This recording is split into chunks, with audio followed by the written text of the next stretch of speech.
ఈరోజు వంట పెసరగారెలు చేసుకుందాం రండి. 2 గంటల సేపు తొక్క పెసరపప్పు నానబెట్టేసుకుని చిల్లులు జంగిడీలో వేసుకుంటే అందులో ఉన్న నీరు అంతా వెళ్ళిపోదు. గ్రైండర్లో ఇలా గట్టిగా రుబ్బుతుంది అన్నమాట. పొయ్యి మీద మూకుడు పెట్టి నూనె కాగుతూ ఉంటే పచ్చిమిరపకాయ అల్లం బ్లెండర్లో పేస్ట్ కింద చేసి వేసేయండి. కొంచెం జీలకర్ర గుప్పుడు కొత్తిమీర వేసేసి రుచికి సరిపడగా ఉప్పు వేసి బాగా కలపండి. కలిపి చిన్న గిన్నెలో నీళ్లు పెట్టుకుని 2 వేళ్ళు అలా నీళ్ళల్లో ముంచుకుని చిన్న బాల్ అంత తీసుకుని బొటకన వేలితోటి అదిం పెట్టి గారి కింద వేసేసుకోండి. అంతే పెసరగారెలు కరకరలాడుతూ ఉంటాయి. లోపల మెత్తగా పైన క్రిస్పీగా 4 గారెలు తిని ఒక్క టీ తాగితే మధ్యాహ్నం ఎంత ప్రశాంతంగా ఉంటుందో ట్రై చేయండి. అద్భుతంగా ఉంటుంది. నచ్చిందా?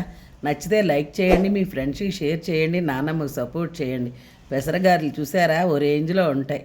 రుచి అద్భుతంగా ఉంటుంది. ట్రై చేయండి. Thank you.